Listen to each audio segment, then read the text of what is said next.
नमस्कार दोस्तों, मैं ज्योतिष आचार्य मीना सालवान अपने YouTube चैनल मीना सालवान में आप सबका हार्दिक स्वागत करती हूँ। जैसा कि आप सभी जानते हैं कि कल 27 तारीख मंगलवार को हनुमान जन्मोत्सव है। हनुमान जी को महादेव का 11वां अवतार माना गया है। हनुमान जी को कलयुग का देवता माना गया है। हनुमान जी का पूजा करने और इनके व्रत करने से जीवन में सभी प्रकार के कष्ट दूर होते हैं और हनुमान जी का आशीर्वाद प्राप्त होता है। इसीलिए हनुमान जी को संकट मोचन कहा गया है। यह चैत्र मास की पूर्णिमा तिथि को मनाया जाता है, लेकिन देश के कुछ स्थानों में यह कार्तिक मास में भी मनाया जाता है। हनुमान जी को मंगलकारी कहा गया है, इसलिए इनकी पूजा जीवन में मंगल लेकर आती है। कल मंगलवार का ही दिन है और हनुमान जन्मोत्सव का दिन भी मंगलवार का ही है। इस दिन स्वार्थ सिद्धि योग भी बन रहा है और स्वाति नक्षत्र भी है।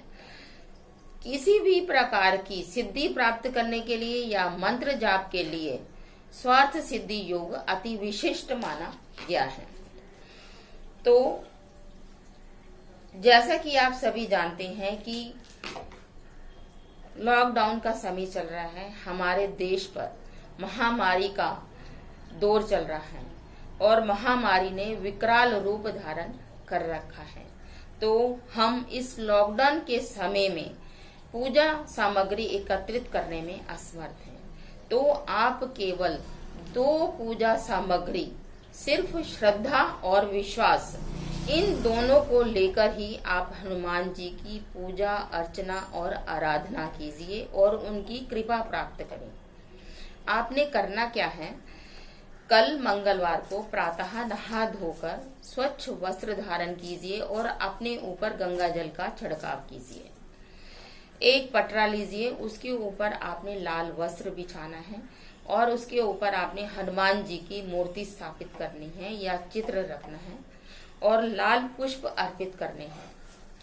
धूप दीप जलाएं और लड्डू का भोग लगाएं। अगर लड्डू नहीं बन सकते हैं तो आप हलवे का भोग भी हनुमान जी को लगा सकते हैं, लेकिन उसमें केसर जरूर डालिएगा। हनुमान जी को चमेली का तेल अति प्रिय है, तो आप चमेली के तेल में थोड़ी सी रुई डुबोकर आप हनुमान जी के चरणों में लगाएं और वहीं पर बैठकर आपने सबसे पहले श्री राम के मंत्र का जाप करना है। और वो मंत्र क्या है, राम रामाय नमः। इस मंत्र का आपने 108 बार जाप करना है और उसके बाद आपने हनुमान जी के मंत्र का आपने जाप करना है। और वो मंत्र क्या है, ओम हम हनुमते नमः। इस मंत्र का आपने 108 बार जाप करना है और हनुमान जी से प्रार्थना करनी है अपने परिवार के लिए, अपने राष्ट्र के लिए, अपने देश के लिए, कि इस समय जो महामारी का संकट हमारे देश पर आया हुआ है उससे हमें निजात दिलवाएं। ऐसी ही आप प्रार्थना कीजिए। और इस दिन आप हनुमान चालीसा का भी पाठ कर सकते हैं, संकट मोचन का पाठ कर सकते हैं, बजरंग बाण का पाठ कर सकते हैं, राम रक्षा स्तोत्र का पाठ कर सकते हैं। जैसी आपकी श्रद्धा है और जैसा आपका विश्वास है, आप उन्हीं मंत्रों का आप उच्चारण कीजिए। जो मंत्र मैंने आपको बताए आप उनका भी उच्चारण कर सकते हैं या उनको सिद्ध कर सकते हैं। इस दिन सिद्धि प्राप्त करने का उत्तम समय है। यहीं पर मैं अपनी वाणी को विराम देती हूँ, लेकिन आपसे अनुरोध करती हूँ कि मेरे चैनल को ज्यादा से ज्यादा सब्सक्राइब कीजिए। स्पेशल बेल आइकन को आप जरूर दबाएं ताकि मेरी आने वाली नोटिफिकेशन आप तक पहुंच सके। जय श्री राम।